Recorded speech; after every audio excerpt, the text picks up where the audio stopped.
Good morning, students.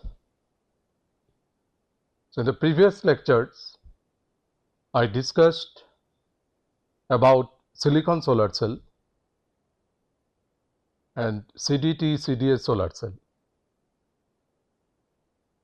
So, the primary focus of the previous lectures were to discuss about homojunction solar cell like silicon solar cell and a heterojunction solar cell, that is CDT CDS solar cell. So, in homojunction solar cell, what we have seen that one p-type and one n-type semiconductor are fused together, form a p-n junction of same material, suppose silicon, and then a solar cell configuration or solar cell device is made, and we have seen how it can deliver power to the outer circuit and what are the important properties of the material that is required to optimize various solar cell parameters. And then we discussed about the thin film solar cell, that is CDT CDS solar cell, when we recognized that silicon requires very high thickness, few hundred micrometer, for proper absorption of light and for making a solar cell device. But with CDT CDS, what we have seen, because they are direct band gap semiconductors, we can make solar cell of very thin film, much thinner as compared to silicon solar cell, few micrometer or even nanometer range thickness. And we have seen how to make a heterojunction CDT CDS solar cell. So, whether it is homojunction solar cell or a heterojunction solar cell, both have similar architecture. They are actually semiconductor junction. So, when light falls on the junction, charge carriers are being produced, and these charge carriers are carried away by the voltage which is being generated in the junction in between this p-n junction, and that electric field actually takes away these charge carriers. So, basically the generation of charge carriers and movement of charge carriers both take place in same semiconductor materials. Today we will discuss about a solar cell which is different from this junction configuration, where we will see the charge carriers are produced in a particular material or a particular component of that solar cell, and charge carriers are being transported through other materials. Okay. And a different configuration was made in the solar cell, and this solar cell was known as dye sensitized solar cell, where a dye which is attached to a semiconductor absorbs light, and the charge carriers are produced in the dye, and then charge carriers are transported to the semiconductor and eventually making a circuit to give power. So, our main focus of this particular lecture is dye sensitized solar cell, and along with that we will also discuss about quantum dot sensitized solar cell, whose function and configuration are almost same as dye sensitized solar cell. So, before we discuss this solar cell, let us again go to the PV technology or the solar cell technology. So, this PV technology, if we look at, we discussed about little bit of what are the solar cell technology that we have now, the knowledge whatever we have related to photovoltaic cells. So, if we make a classification, then we can see that the first one is basically wafer based generation. Okay.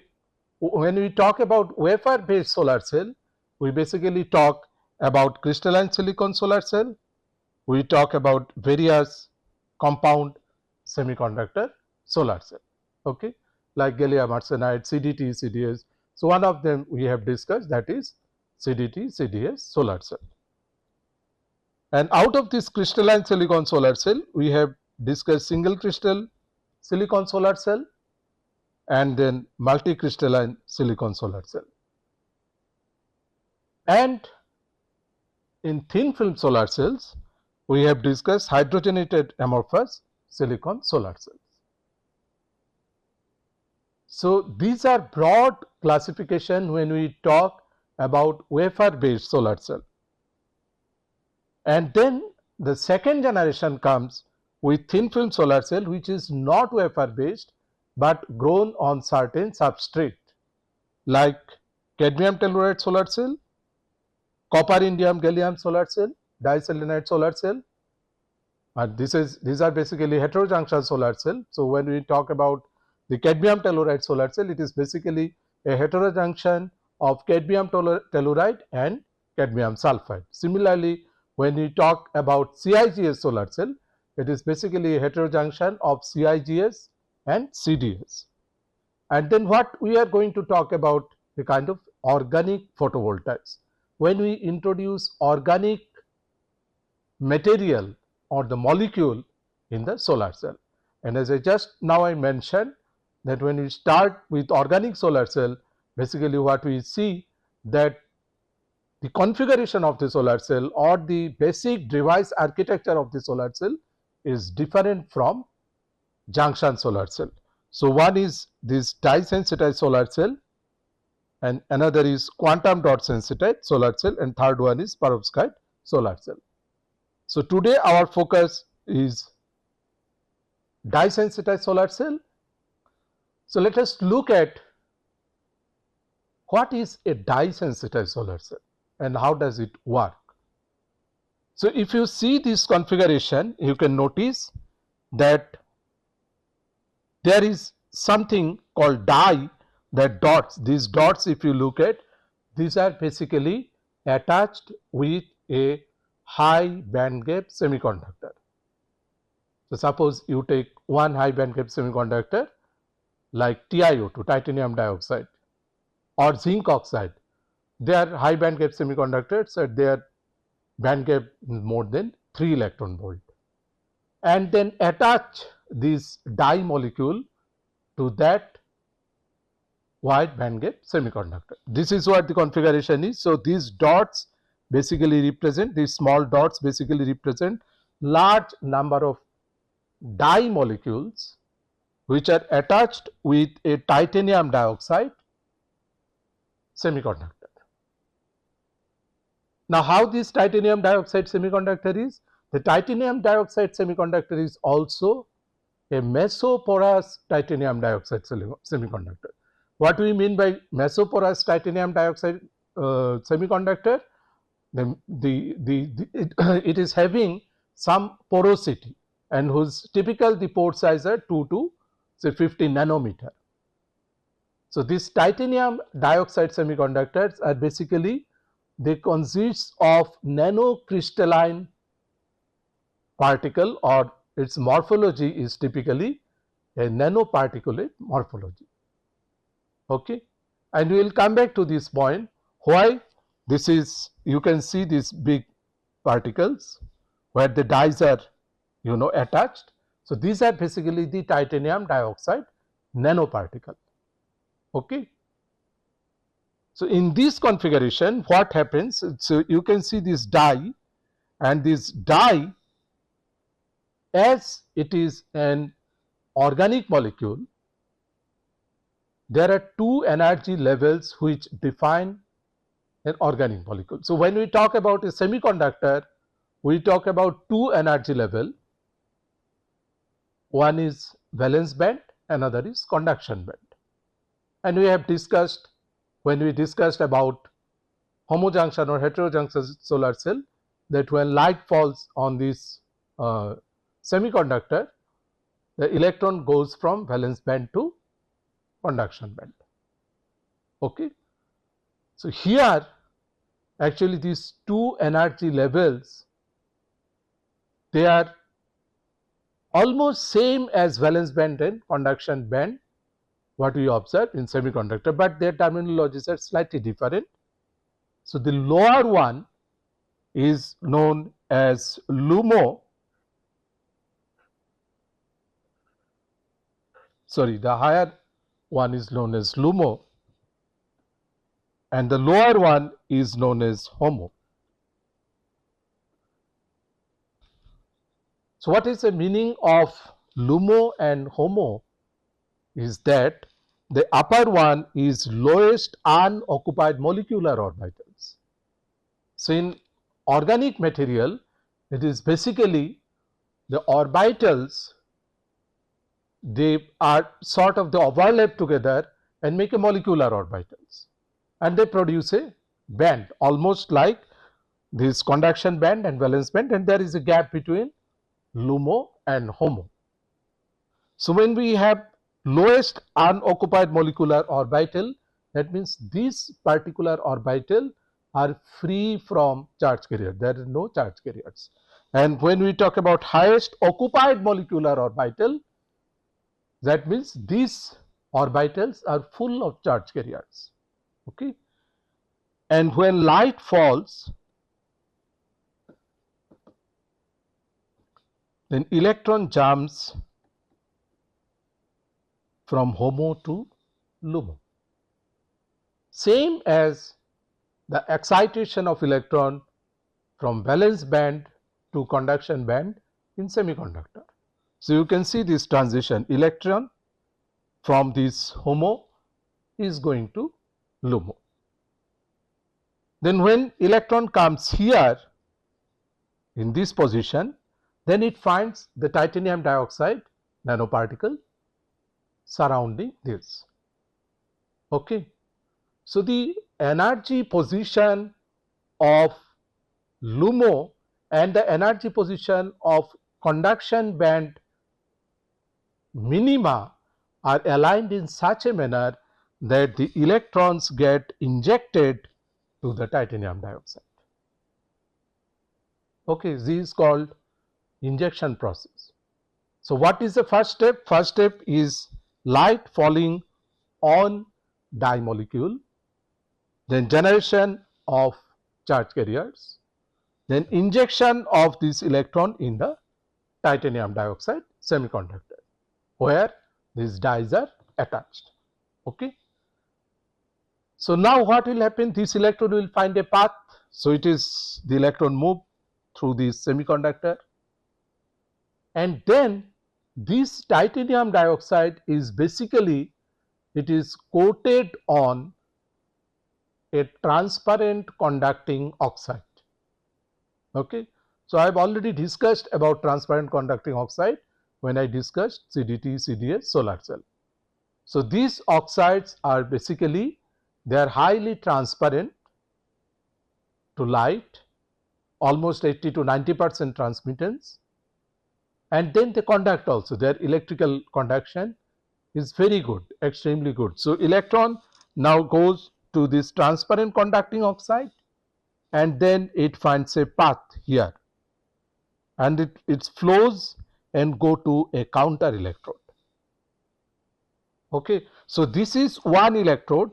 This particular electrode basically consists of a transparent conducting oxide where a titanium dioxide is coated and it is loaded with di molecule. So this makes one particular electrode, and another electrode is counter electrode, which is generally it's metal like platinum. So electron comes here. Okay. Then this electron actually it is given to a iodide molecule. Iodide molecule is basically a reduction and oxidation element which present in an electrolyte. This entire region is electrolyte where the all electrodes are placed. and this electrolyte contains a redox element or redox molecule where there is an iodide and triiodide complex present. Okay.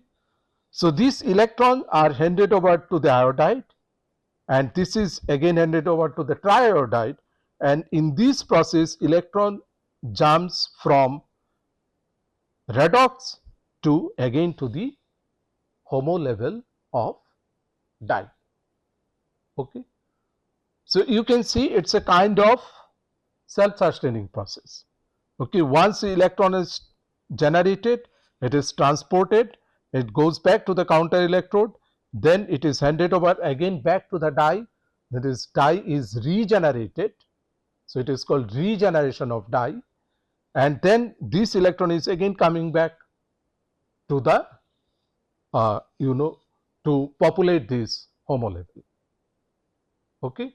And again this electron is going to the LUMO and following this path. So, this operation continues.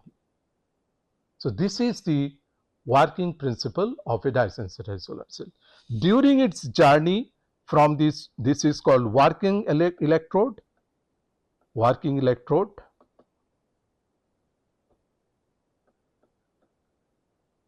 and this is counter electrode, and during its journey from working electrode to counter electrode, if we connect any load here,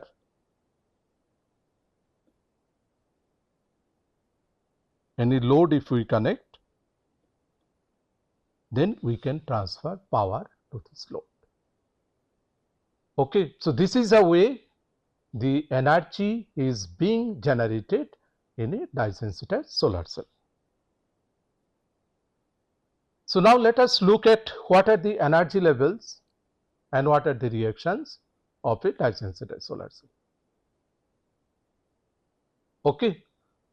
In junction solar cell, we have seen what are the energy levels involved in a junction solar cell, and similarly in dye-sensitized solar cell also we have to see what are the energy levels present in this solar cell. So, now we will discuss about energy level and reactions of a dye-sensitized solar cell.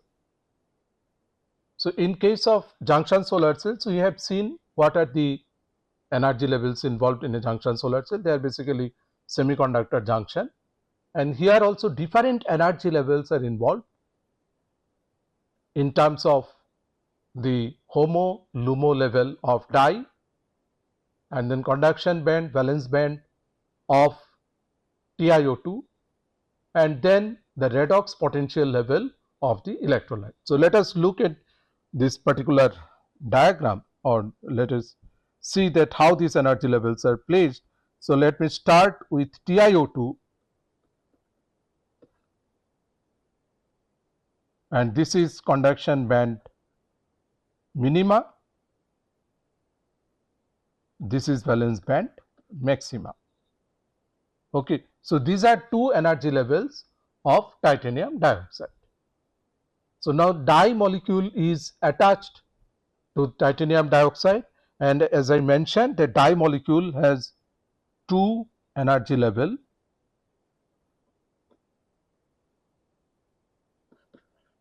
One is HOMO and another is LUMO. All right. So, again I have two energy levels here, and then this TiO2 is coated on a transparent conducting oxide, okay,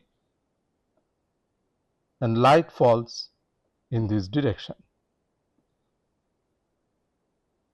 So, as I mentioned that it is important to coat it on a transparent conducting oxide, because transparent conducting oxide are transparent and they transmit almost 90% of solar radiation that is falling on it, and also it can conduct electrons. So, these are important properties of transparent conducting oxide.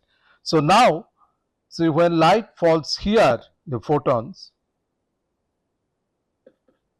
it generates electron from HOMO to LUMO level of dye. Okay. Now, this electron is being injected to the conduction band of TiO2. So you can see the energy level positions are extremely important here. So this is to be tuned in such a way that LUMO of dye should be higher as compared to the conduction band of TiO2, so that this injection path is proper. Electron can be easily injected from LUMO to TiO2. Now this electron which comes here, it finds a path because it is a transparent conducting oxide. It flows in this direction, okay.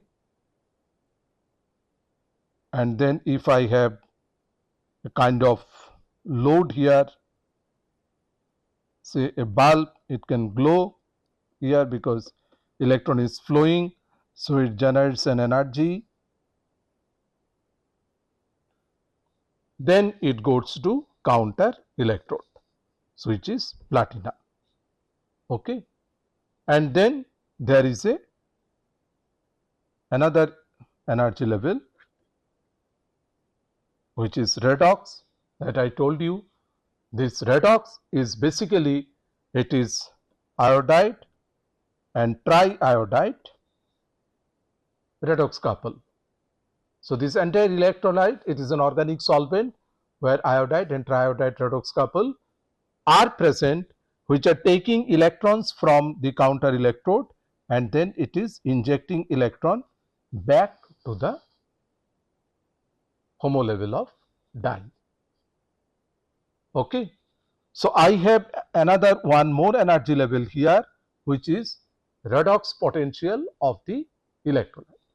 Another very important energy level is the Fermi level of TiO2, okay. And the amount of voltage which we can generate is basically the difference between, if I write it in QV, so the amount of voltage that is being generated is basically difference between Fermi level and redox potential.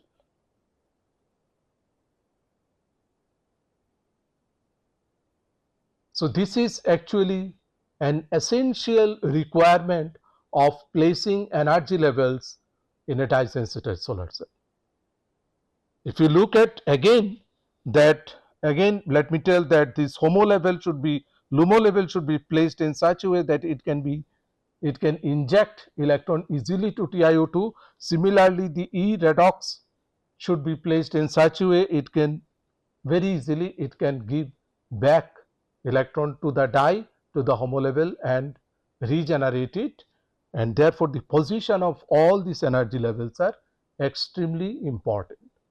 So when somebody wants to make a dye sensitized solar cell configuration, one is to look at the material properties in such a way that the band or the energy position of every material present in this solar cell actually matches in such a way that entire electron flow path is consistent, okay. So these are the energy levels of a dye sensitized solar cell. But what are the reaction that is taking place in the dye sensitized solar cell? So let us look at the reaction of the dye sensitized solar cell.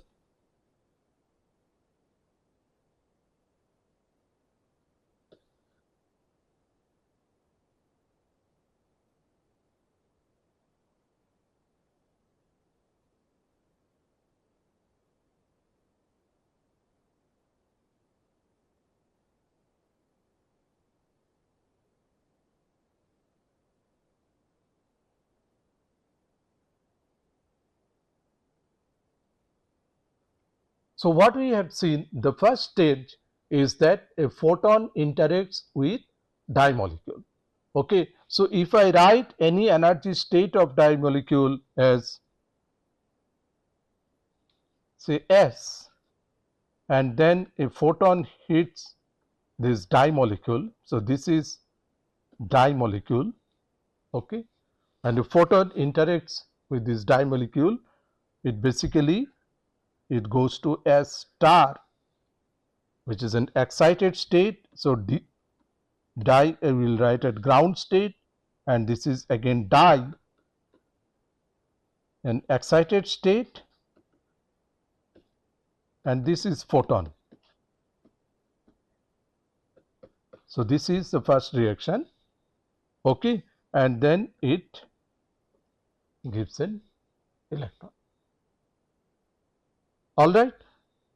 And this electron now which goes from HOMO to LUMO of di is being injected to TiO2. So, what will be the second reaction? Second reaction is this electron is basically it is given to TiO2. So, it goes to TiO2, electron goes to TiO2, and then this one is oxidized.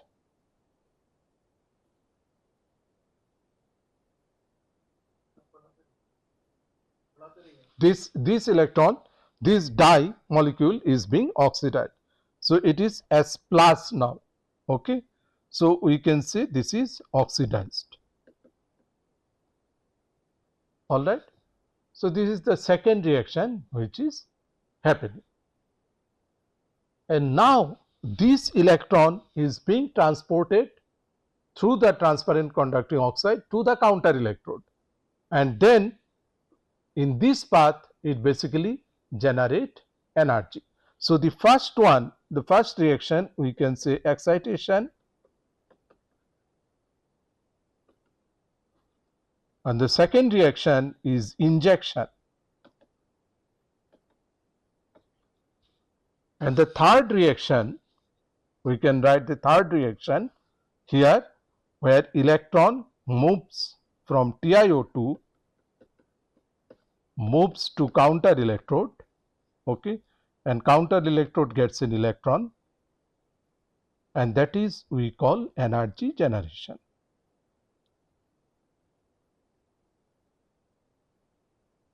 Energy generation, this is the third reaction.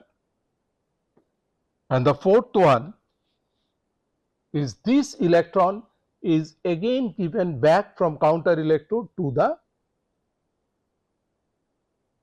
di which was oxidized in S plus state. So, this electron from counter electrode comes back to di, and di is again back to its ground position. So, the oxidized di accepts an electron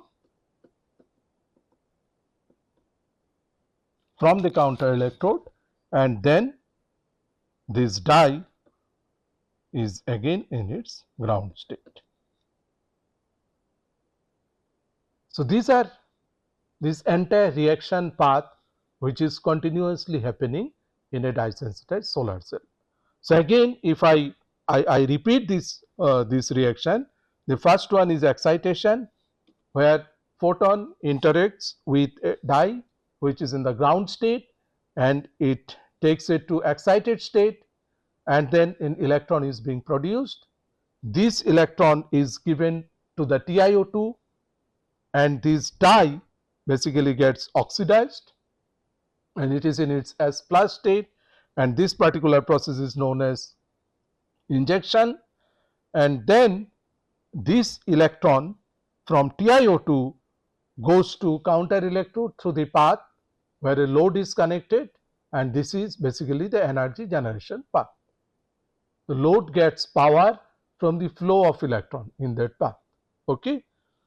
And the fourth one is regeneration of dye. Regeneration of dye. So, what is regeneration? The electron which is there now in counter electrode, it comes to the electrolyte through the redox couple, and this electron is given back to the ground state of LUMO of dye, and it regenerates, and this electron again gets excited to the excited state of dye when photon interacts with it. So, therefore, the entire this the reaction chain which is triggered by a photon continues. Okay, still we stop the source of photon, otherwise it continues, its path is being continued. So it is, the process is going on as soon as the light source is on, and it is delivering power continuously through this energy generation channel. Okay, so this is what we have seen, what are the energy levels and what are the reaction path. Another very important point here is generation and recombination. Previously I discussed about generation and recombination process. So in the generation and recombination process, I have shown that when light falls on a semiconductor, it generates charge carrier like electron hole pairs. But the charge carriers which are being generated due to absorption of light can flow in the circuit once we have an energy or electric field sufficient to separate these charge carriers. Okay,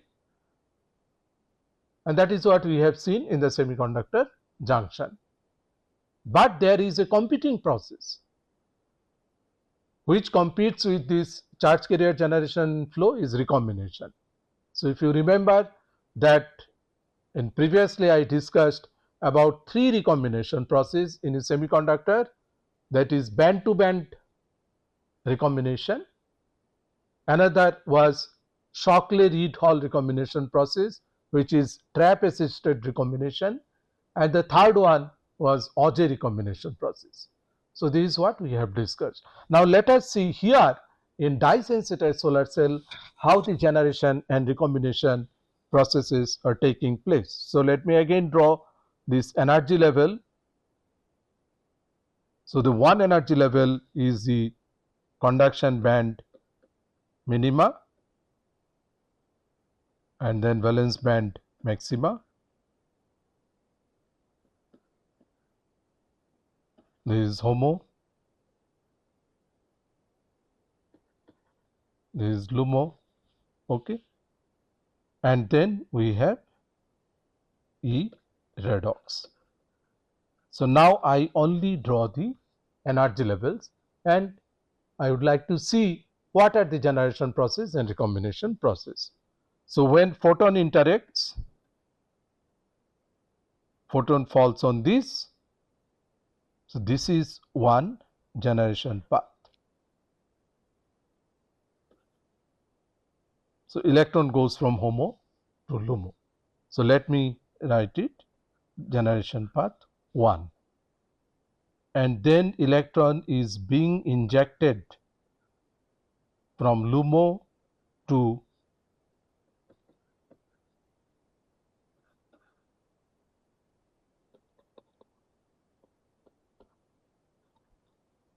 the conduction band of TiO2 by this injection process. So this is another generation path. So I write it generation path 2. And then there is another generation path which is here, generation path 3, where this electron from this E redox level comes back to the HOMO level of the dye. Okay. So let me write these 3 process. So let me write here generation number 1 is excitation, number 2 is injection, and number 3 is regeneration. So this is another path.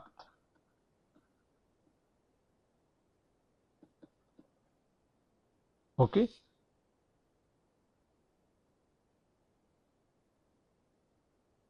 So now we will see what are the recombination paths. So what are the possible recombination? So when electron goes from HOMO to LUMO,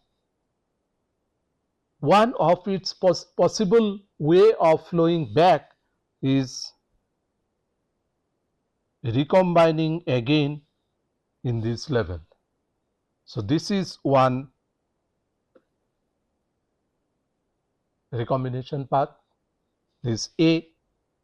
The electron which are being in the conduction band minima of TiO2 can fall back to HOMO again. So, this is another recombination path B, and then another recombination path could be, as this level is higher than the redox level, electron can come back to this redox energy level. So, A, B, C, these three paths define the recombination process in a dye-sensitized solar cell. Let me write the recombination. Number 1 is from HOMO to LUMO, or to LUMO to HOMO. This path, it is number A. Second is from conduction band minima of TiO2 to HOMO of dye, and C is conduction band minima of TiO2 to E redox.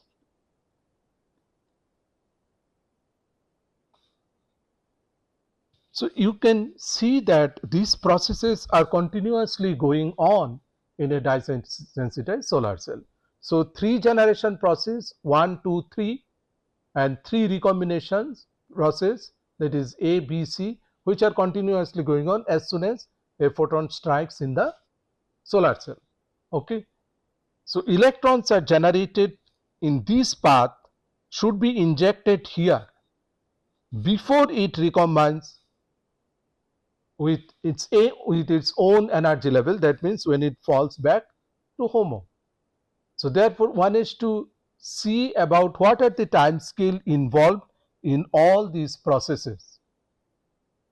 So, if this injection process is faster than this recombination process, then electron can find this path and it flows through TiO2 to transparent conducting oxide, and then it goes through the circuit.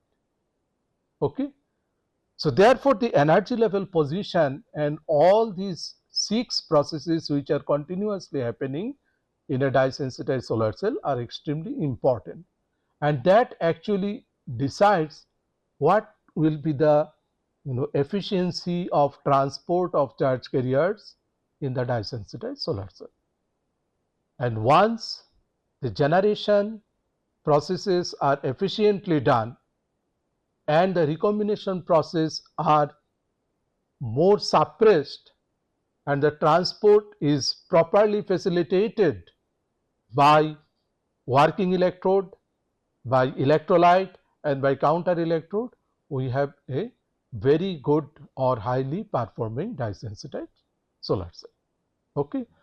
So, these are all the basic things of a dye-sensitized solar cell, its working principle, its the energy levels, the reactions and all the generation and recombination process. Okay. So, once we understand all these basic characteristics of a dye-sensitized solar cell, it is important now to look at what is the actual configuration of a dye-sensitized solar cell. So, you can see this dye-sensitized solar cell configuration in this figure. So, which is plotted against energy, and all these levels are being shown. So, you can see that we have dye here, we have titanium dioxide here, we have conducting glass, that is a transparent conducting oxide, and then the electron which is being generated here comes back or injected to the TiO2, and then this electron flows in this direction. So, this is the energy generation path, goes to the counter electrode, and this is the redox potential, and these redox reactions are continuously happening in the electrolyte, eventually giving electron back to the ground state of a dye. Okay. And therefore, it is extremely important to understand what are the material properties of all the components that are being used in a dye-sensitized solar cell. So, let me just look at individual component, and let us see what should be the properties of individual component. So, if I see this diagram, the individual components can start from dye. So, dye is the first component of a dye-sensitized solar cell. So, what are the properties of a dye that is required for an efficient dye-sensitized solar cell? The first property should be it should absorb light over a large range of wavelength. Okay. So, we have to choose dye molecule or dye material in such a way that its absorption is high and it absorbs a large range of wavelength. Okay. If dye only absorbs only a narrow portion of the solar band, then it is not efficient.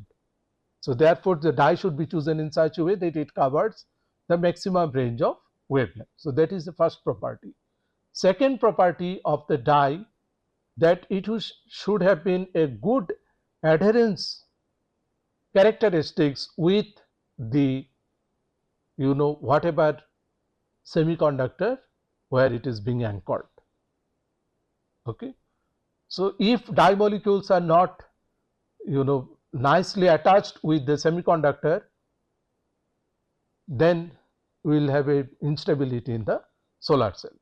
So, therefore, dye molecules should be properly attached to the semiconductor where it is placed. Okay. So, this is the second property of the dye which you have to know. The third property of the dye, as I discussed, or you have seen the energy levels, the LUMO of dye, the energy position of LUMO of dye should be in such a position that is higher than the conduction band of TiO2. Okay. So that the injection process is smooth. So, this is the third characteristics or property of the dye. And the fourth one, which is obvious, that it should be stable, chemically stable, okay, and thermally also stable. So, that means dye should not be decomposed when we change the chemical, because they are all in the electrolyte. So, therefore, the stability of the dye molecule should be high in the electrolyte. So, this is the first material which is being used. Second material is TiO2 or any wide band gap semiconductor. Okay. What should be the properties of TiO2 or any wide band gap semiconductor which contains dye? The property should be that, again we come back to the energy level, its conduction band or conduction band minima is aligned with the LUMO level in such a way that the injection process is smooth. So, there is the first one. Second, it should be highly stable. Many wide band gap semiconductors which have efficiency, good efficiency, but they are not stable with many electrolyte. Okay. TiO2 is a good choice of semiconductor because it is very stable. Okay. So, this is the second property, and third is it is mesoporous. As I mentioned, that what is mesoporous?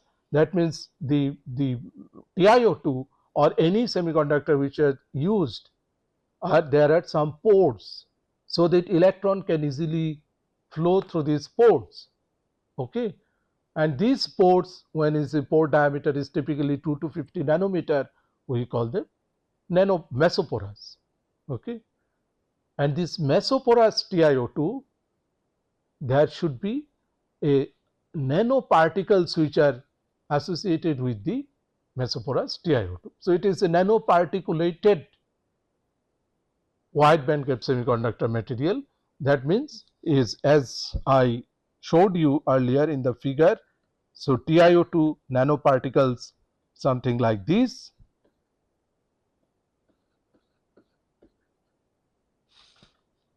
where the dye molecules are attached.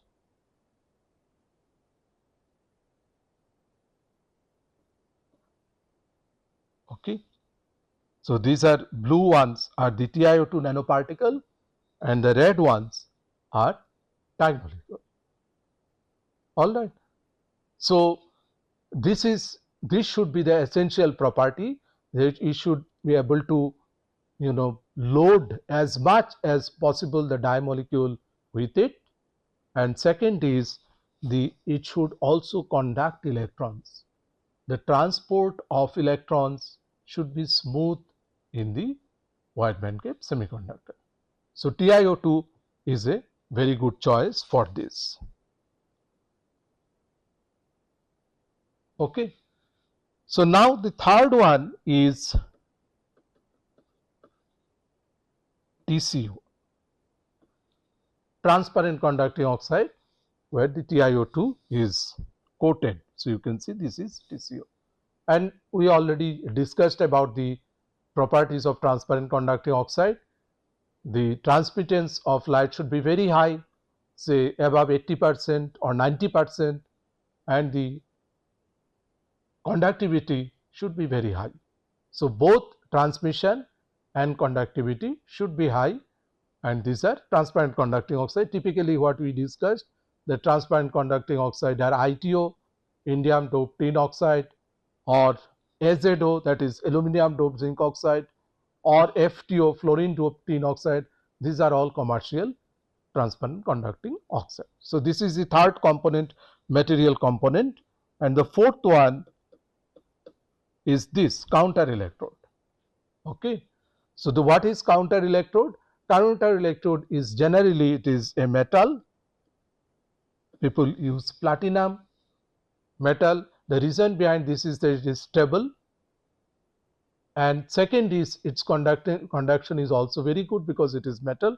The only problem with platinum is that it is costly, so people think to replace platinum by some other materials. Okay. So when you you investigate different materials for counter electrode, you can find what are the materials people are have studied. But platinum is a very important, the counter electrode which are being regularly used in a dye sensitized solar cell. So this is the fourth material, and it is obvious that the material which is used as counter electrode should be stable. Okay. And the fifth one is electrolyte. So now if we look at the electrolyte properties, electrolyte, as I mentioned, is basically an organic solvent which contains redox couple. Redox is iodide, triiodide. It could be bromide and tribromide. So iodide, triiodide redox couple is a very popular one, or it could be other halides also. Okay. So what happened in this electrolyte, when we choose, we have to remember two important things. One is the transport of electron through the electrolyte should be good. So the transport properties of electrolyte should be good, so that the electron in the circuit through the DSSC flows properly or with a good mobility. Okay. So this is one property which one is to consider when one designs or choose an electrolyte. And second is, as I have shown you, these energy levels. So if you look at the energy level, again the redox potential should be placed in such a way it can give electron back to the HOMO level efficiently, or the regeneration is done efficiently. Third is the electrolyte should efficiently catch electron from counter electrode. So now let me tell you about some advanced material which are being used in the working electrode. What do you mean by advanced material? So far what the semiconductor material we are considering, or I mentioned, they are mesoporous and nanoparticulated. So there are lot of nanoparticles. So if you see, typically the morphology are basically, they actually consist of many nanoparticles. Okay. So what is the requirement of the nanoparticle? The requirement of nanoparticle is that it is mesoporous, so that it can have a higher surface to volume ratio and therefore the large number of di molecules can be attached. Okay. So if you make smaller and smaller particle in nano dimension and make the surface to volume ratio increases significantly, and therefore the number of dyes that can be attached to TiO2 can enhance significantly. Okay, so this is the reason of making this, but the problem is that electron can pass through this particular morphology. However, when it passes through this particular morphology, however, it encounters a kind of scattering. Why scattering? Because when electron moves in this, you can see that when electron moves, if I write electron and make a path, it can be scattered from different grain boundaries. Okay, when it moves and goes to this direction, and in its path it can be scattered by grain boundaries. So we have grain boundary scattering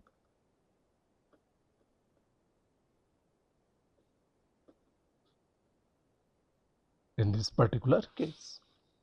And if you have large grain boundary scattering of the nanoparticles or by the nanoparticles, or the grain boundaries associated with the morphology, then the transport of electron is not efficient.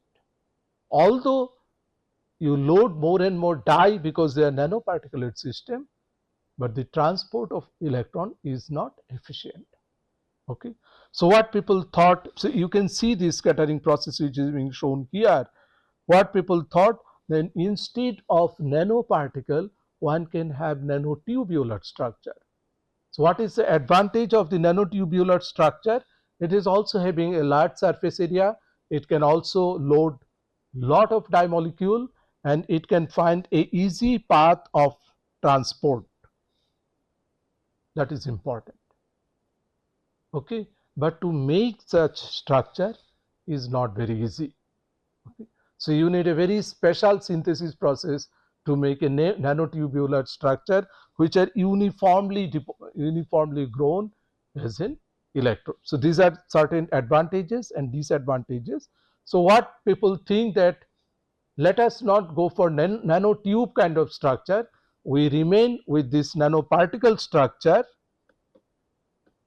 but we coat on top of it some metallic nanoparticles, say gold or silver, another layer of particle we coat.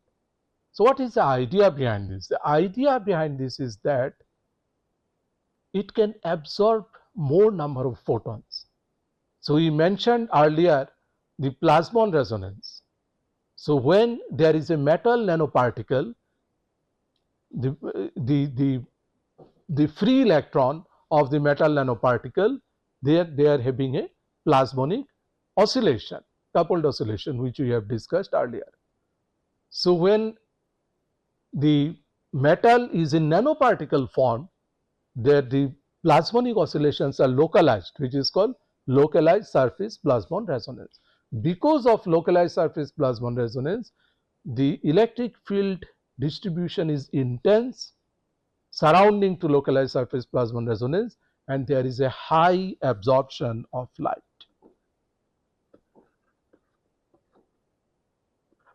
So you can see this blank one, this is for TiO2, and the red one, the blue one, and the green one, these are with different nanoparticle coated on TiO2 nanoparticle. So these are also known as core shell nanoparticle. Okay.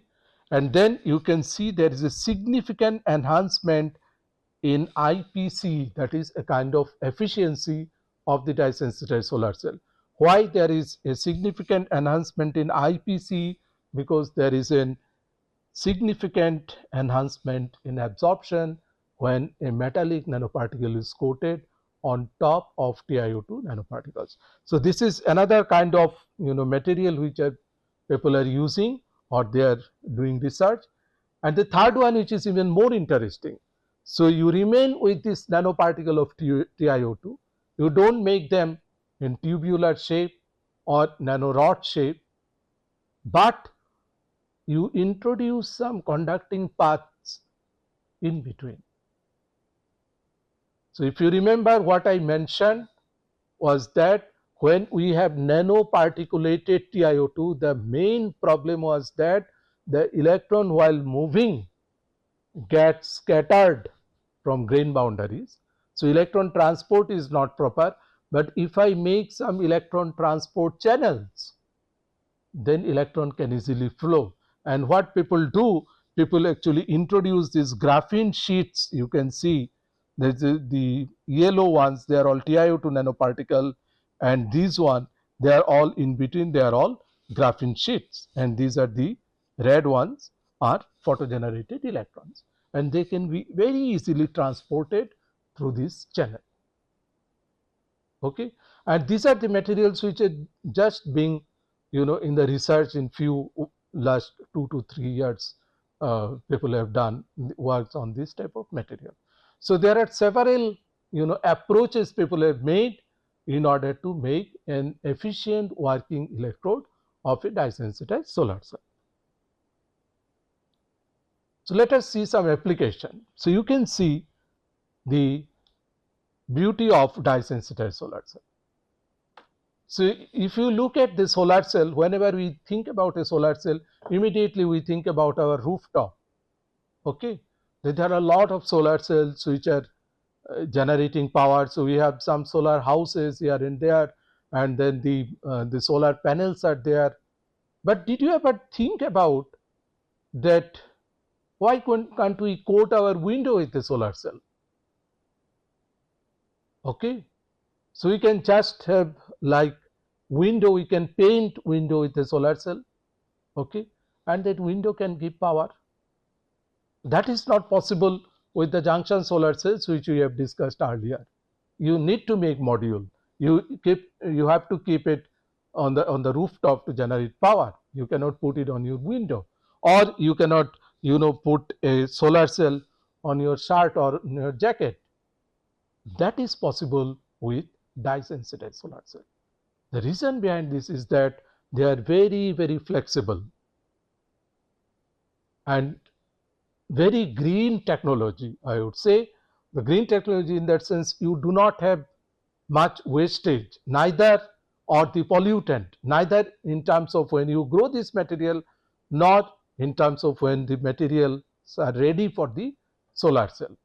So one can nicely wear a jacket and then put a dye sensitized solar cell in that, and then one can generate power.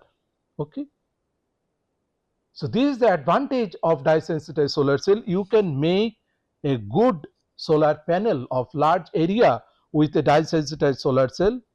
You can also have very flexible solar module. Okay, and you can have solar jackets. So in terms of flexibility, the dye sensitized solar cell is one which actually it makes a kind of revolution in the solar cell technology. But what are the disadvantages? Disadvantages are that the dye sensitized solar cell are generally less efficient. If you look at the literature, you will not find dye sensitized solar cell which is more than 12 to 13 or percent efficiency.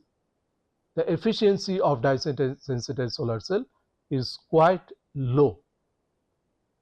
Okay, because it's changed configuration. So you cannot compare a dye sensitized solar cell with a silicon solar cell which is very highly efficient. Okay, this is the first disadvantage of a dye sensitized solar cell, and second disadvantage solar cell are dyes are not very stable. Okay, or the instability of dye sensitized solar cell.